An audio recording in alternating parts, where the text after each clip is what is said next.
All right, so Tell me what's going on here.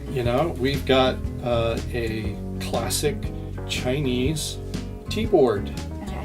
and it seems appropriate that we break out the good stuff when we have guests. So, Thank you. Yeah, so we've got a green and herbal and a black tea to try. Okay. So you kind of slipped and told us that you like Earl Grey. So Yes. that's the black tea. That you like jasmine green tea. Yes. So we got that.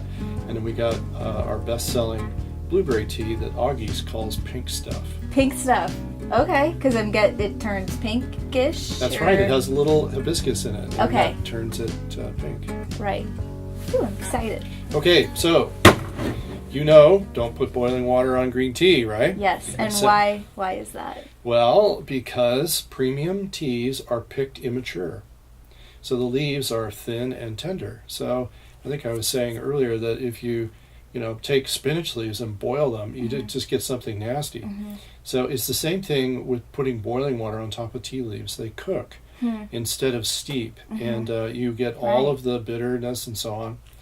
And people will say, "Gosh, I don't like green tea. It's so bitter," Right. And I'll be That like- was me. And I'll That go, was me. you probably had it prepared incorrectly. Right. But It's the a game second changer. lesson is this. This is a scale. And so what we like to do is to make sure that we get things consistent. Like I said, our customers are coffee shops, so they're really restaurants. So they've got to be on it every time. Right. So the challenge to them is to produce 100 out of 100 great cups of tea. It's a good goal. Yeah, so we say don't Absolutely. use a scoop, but weigh it. And so that's what we're going to do. We're going to weigh it out. And the nice thing is that it doesn't matter what kind of tea it is. You just use the same formula. You use 3.0 to 3.5 grams per 8 ounces. Okay, per 8 ounces. Yeah, per 8 For ounces. any tea. For any tea. Okay. So, if you use a scoop, right, some teas are very voluminous. Yes. And so you'd end up not getting enough. Some teas are very dense. And so you would get way too much tea if you used a scoop. So, Yes, I use loose leaf tea at home, and when I fill the tea bags, I question myself every time because I don't know how much I'm supposed to put in. well, yeah, and sometimes if you're a little heavy-handed, and other times you're in a hurry, and so on. So anyway, we really like the weigh method, and craft coffee. Of course, Third Wave Coffee is our customer mainly, and so the whole handcrafted vibe of weighing and being intentional about the way you make it, that's where the customer's at. So there's our black tea. Now this is something very special. You mentioned you like jasmine, so these are called jasmine pearls. Have you ever seen one of these? I have. And what's the difference between the pearls and just, I guess, the regular tea? the tea leaves? Yeah, well, not too much. These are a little different type of leaf because they're kind of long and thin. So they roll up well. Okay. So is it more for look or is it for... It is a what they call a we would call it like a craft tea. So there's artistry and there is technical ability that goes into doing it. So that makes it classic. So anyway, with these, the way they do it, I'm not sure if you're interested, but long and short of it is that they take a big bamboo tray, a big one like this with woven bottom. You've probably seen them. And what they do is they put in a layer of tea leaves that have been sitting out for about an hour after they've been picked, so they start to wilt a little bit. Then they'll put on a layer of jasmine flowers over the top, layer of tea, layer of flowers, layer of tea, and they'll build up a stack. And then this goes into kind of a cylinder, almost like a little chimney, and they let warm air rise up through it. And so the warm air wilts the flowers onto the tea leaves.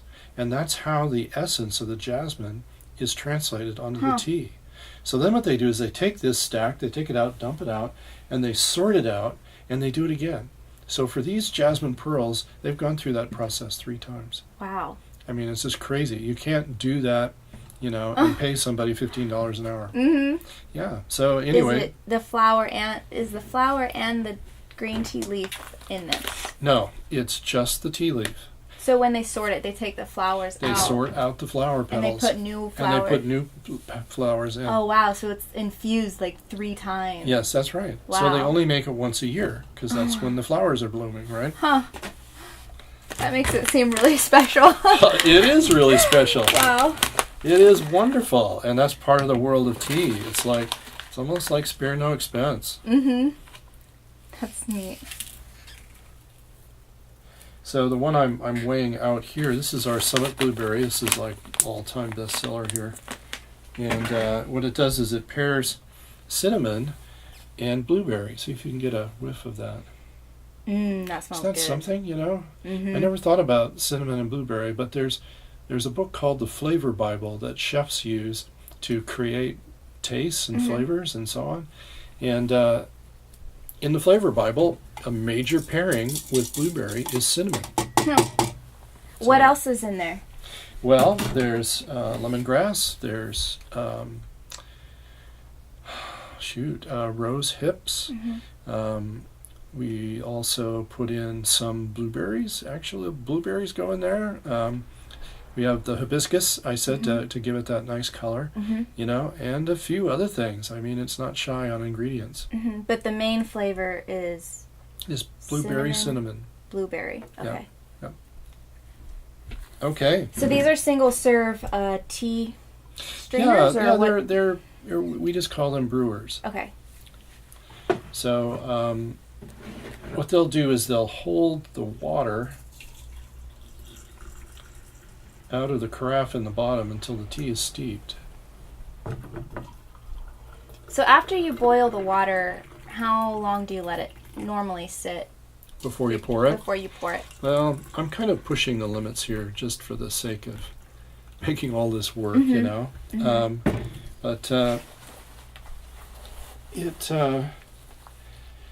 Green tea should be steeped at about 175 to 180, something like that, temperature-wise. So really the best thing is to take your infuser or your tea bag or whatever and pour a little bit of cold water on it.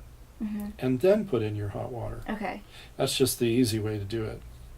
So what I'm doing here is that this looks like a phone, but it's really a tea timer. Okay. And so what we do is we coach our coffee shop customers to coach their customers to do their own steep time. Because really it's a range, and tea is one of those comfort food type things, you know? It's like some people, you know, you're not going to pry their Lipton tea bag out of their cold dead hand because that's the way grandma made it, you know? And tradition. Yeah, well, it's really true, and we honor that, you know? So, you know, we say a range. So green is 3 minutes plus or minus, black 4 minutes plus or minus, herbal tea is 5 minutes plus or minus. But the thing about green tea to remember is that the essence in the green tea leaf takes 3 steepings to get it all out. So the Chinese say that green tea really is best served in 3 cups. Oh. So the first cup is about aroma. So what comes out first in the hot water is the aroma of the green tea. And so we'll sniff it here once it steeps. And in the first cup, it'll have robust aroma. That's what's released first. Second cup, when we re-steep those leaves, taste is robust. But it takes the second cup to get the taste really going. Then the third cup, the Chinese say, is the best cup because it's the perfect blend of aroma and taste, one not overpowering the other. That's good information, because otherwise, for me, well, I do reuse tea bags, but I think some people you just use it once and then toss it. But a lot of them, you have multiple uses for one. Yeah, absolutely. You know, and it's using more tea than you should, really, than that gram range that I mentioned, really doesn't give you a better cup of tea. It's kind of like putting too much coffee in your coffee maker. You don't necessarily get a better cup. You get something that's just a little too intense. You know, so now you know more about if you find green tea to be bitter. You know maybe the steep temperature wasn't right, or maybe it was steeped too long, 3 minutes. You know, right. So you're going to be armed and dangerous. I next know. time you go, I know. get some tea. So, and then also, I'm using my timer, and we'll. I think we got about 30 seconds more. So, what tea does, and we try to emphasize this for our customers who are coffee shop owners, is that you have to wait for tea. It's not a grab and go quite like coffee is, and so it's something that really seems to lend itself to a couple of people sitting down, and as they're waiting for their tea, they chat and they get acquainted, and so tea becomes more of an experience, I think, than just simply a flavor, or that I simply take it to get that jolt in the morning. Right. I like that. There's deeper meanings to tea, or can be. Yeah. If you want. Well, it to. seems like it's designed for community, designed for friendship, designed for those things. And there's your timer. Here's my timer. So, time to do the green tea. Now, you'll notice that these pearls have started to unroll, but you can tell they're not all the way unrolled. Good thing we don't throw them out, right? Because we got 2 more steepings. So just press and hold the button. Ooh, that was fun. There we go. Oh, wow. Yeah, so, we think, oh my gosh, that's so light. We should have maybe let it steep longer. No, you can let this green tea steep all day and it won't get any darker. So the trick is to steep to taste, not to color. That's a good tip. Yeah. Okay, so this one will be another minute, right? 3 minutes, 4 minutes, 5 minutes, Okay. plus or minus. My wife would go, no, it's 7, Right. And that's why we coach coffee shops, as people are picking up their tea. They'll say, okay, start your timer. And then people can dial in what they want. Right. A little stronger, a little lighter, 3 steepings. I do 5. Right. And you gotta have to, we don't want to make rules. Right. What we want to do is we want to provide principles.